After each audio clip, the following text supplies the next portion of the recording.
The soul is my light. The soul is my light and my salvation. So why would I fear life? The eternal within me is the strength of my being.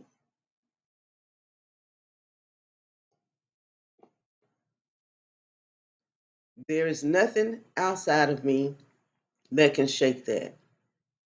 When anxious thoughts rise up to devour my peace, when the illusion of separation tries to attack me, hmm, I remember the truth and the return to love. Though the critical mind stirs shadows and projections, my heart will not fear. I remain confident. The presence of God is always here.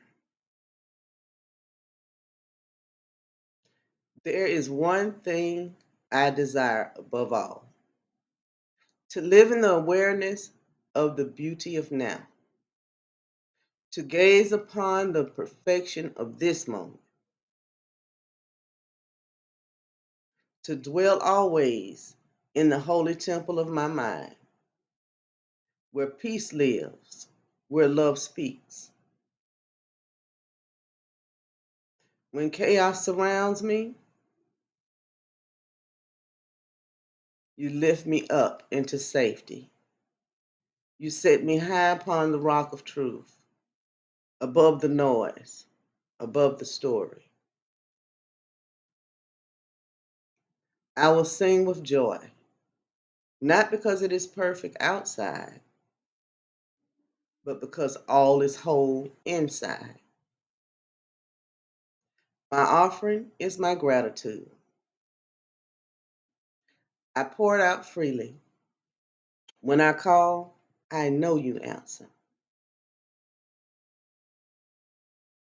When I seek, I find you, not somewhere far away, but right here in the stillness within me. Even if the worlds forget me, even if others turn away, the source of life gathers me closer.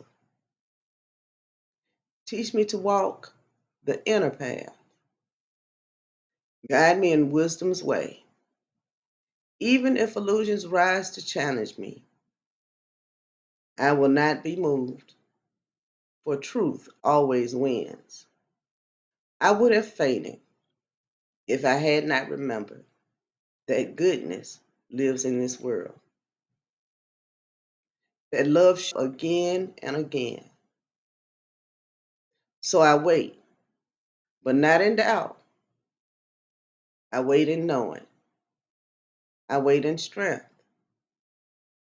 I wait in trust. And while I wait, I rise. This is one of the Psalms that growing up, I grew up in many churches. Grew up in many churches. When I was a little girl, I was Catholic. A little bit older than that, Methodist, AME, um, Baptist, and then eventually I got to New Thought.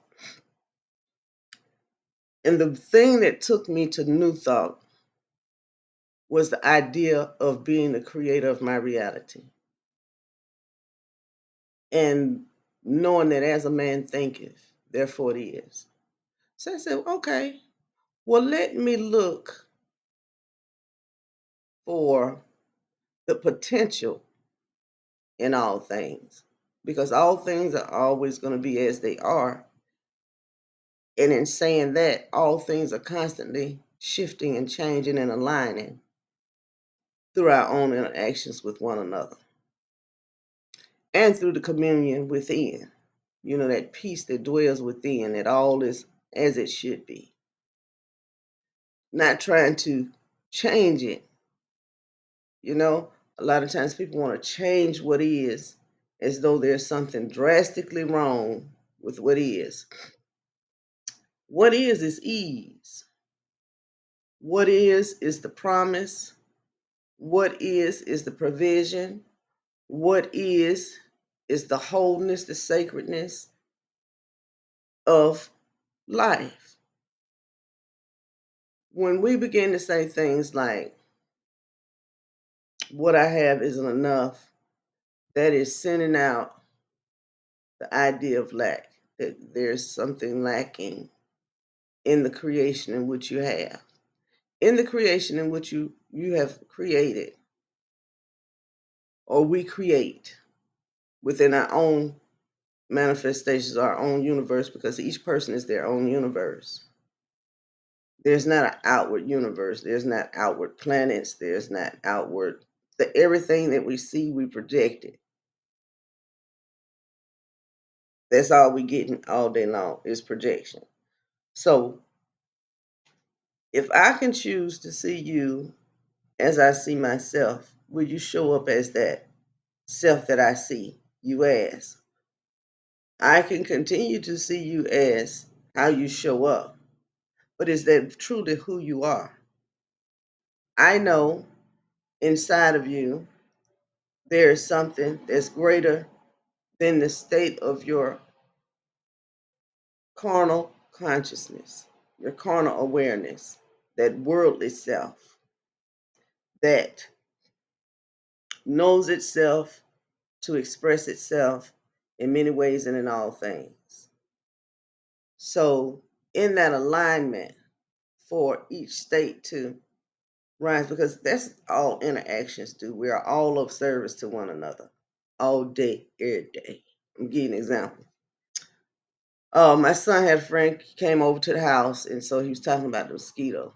The mosquito had bit him, that I just didn't know. I said, well, let me tell you how interconnectedness works. Mosquitoes bite us because we have royal blood. The women bite, the women are the ones that bite us because they're carrying the seed, new life. So they need this royal blood, right? In the process of them getting this royal blood, they leave saliva inside of you. That's what makes you itch, the itching part. Without the saliva, you could easily clot. Your blood can begin to clot. So even though they're receiving something from you, they're giving you something at the same time. So there's always balance in the universe. It's just like us breathing. Can't keep inhaling and can't keep exhaling. There's always balance. It is required in all things. So in that balance, if we balance our mind, balance our perception, balance our states of being, who are you being? How are you showing up? Are you showing up as wholeness, fullness? Are you showing up as needy, desiring, all of those things, trying to change something? The moment you realize where you are is where you have chosen to be, and you will be there until you choose to do something different. Even in where you are, it is perfect for you, your state of consciousness, that's where you are. There is no lack in that state of consciousness because there's nothing greener on the other side. A lot of us get that confused. We think it's greener on the other side. On the other side, sometimes, and I've been there, done that, so I can easily tell you, on the other side is almost like the prodigal child, the one that goes out there and does this, that, and the other, and then comes back to the Father house tired, empty, and everything else, right? Yet the Father still extends his hand and say, come, you're welcome here. Let's throw you a party. Let me give you everything, right? We live in a world where people think it's greener on the other side. And so when it's greener on the other side, that other side is going to require something of you. Are you willing to align with what it requires of you? Much is given. Too much is given. Much must be done, right? I want you guys to think about it. I love you. Peace out.